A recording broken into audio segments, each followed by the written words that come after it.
Viva Voz, com Vera Magalhães.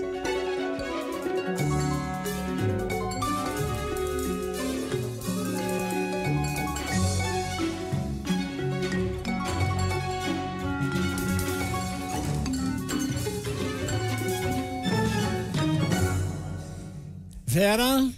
Oi, boa tarde, Sardenberg, Marcela, ouvintes e também quem nos assiste. Tudo bem, Vera? Boa tarde. Vera, nas nossas telas, no áudio nas nossas telas. E Vera, bom, o presidente da Câmara o presidente da Câmara e do Senado disseram que vão, digamos assim, correr para aprovar o pacote de corte de gasto, mas você disse que não vai ser simples assim.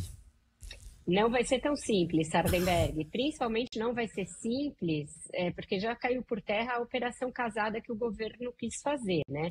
Eles disseram que sim, que a responsabilidade fiscal é inegociável, inclusive deram um certo puxão de orelha no governo, quando o Pacheco fala que não se pode ter medo de medida impopular, ele já deixou claro que não gostou de o pacote de corte de gastos vir casado com a reforma do imposto de renda. E ele também disse, ontem ele disse que não era urgente, e agora ele disse o seguinte, olha, se não couber no orçamento, se não for viável do ponto de vista fiscal a reforma do IR, ela não vai acontecer.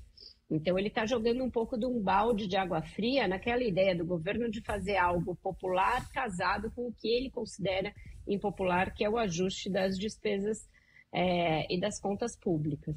Uhum. Nesse quesito do pacote do corte de gastos especificamente, também não é tão simples por algumas razões.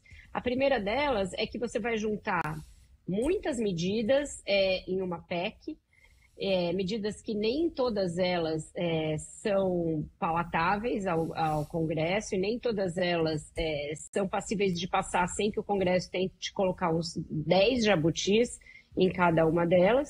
E tem também um projeto de lei complementar, que demanda menos quórum para a sua aprovação, mas que é o que reúne algumas das medidas mais espinhosas. Então, vamos lá, o que vai por PEC, né?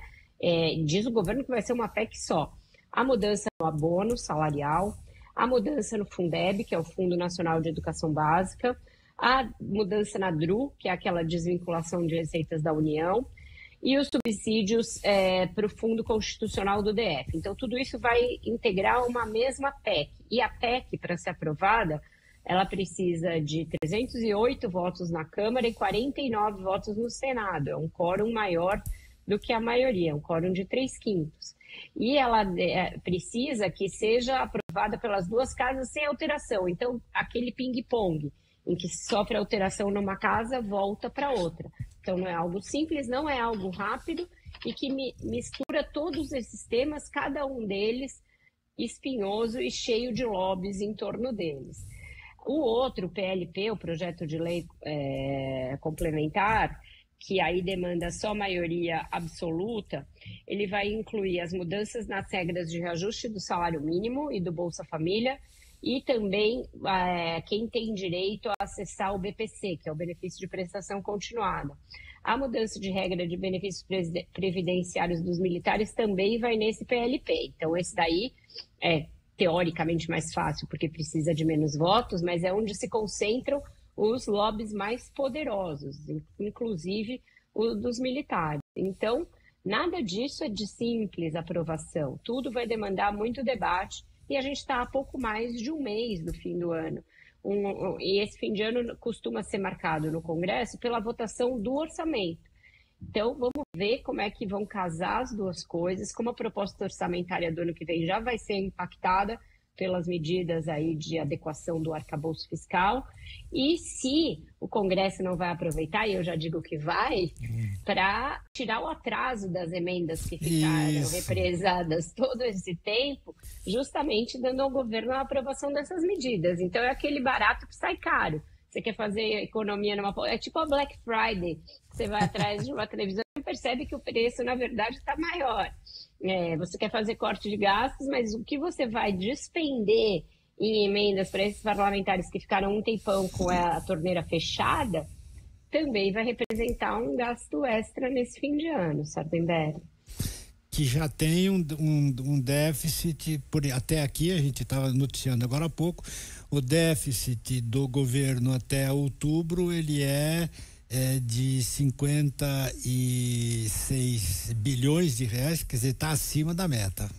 Acima já da janela da meta, né? Que a meta tem uma banda para cima e já está acima do teto da banda da meta que o próprio governo fixou. Eu acho que é sempre importante a gente bater nessa tecla, porque senão fica parecendo que o mercado é um vilão, e é bravo, e é malvado, e é mal-humorado. Mas quem fixou esse arcabouço fiscal foi o próprio governo. O Congresso aprovou com boa vontade, com certa facilidade.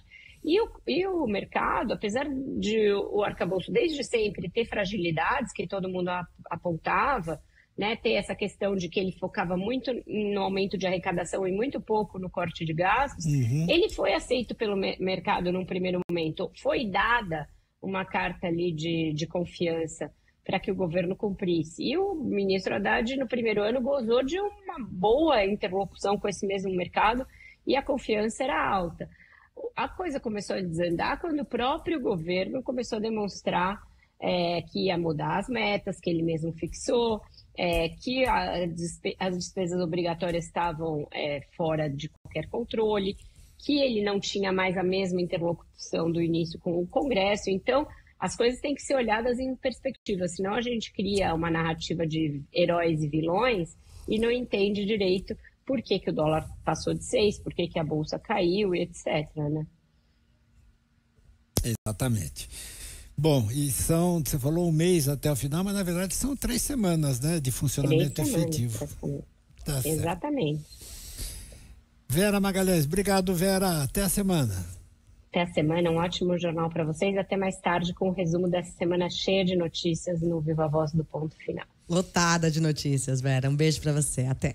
Tchau, querida. Tem um comentário da Vera no jornal de ontem, se não me engano, dizendo que o governo conseguiu a proeza de tirar o inquérito do golpe da... Pois é. Da manchete. Dos holofotes, né?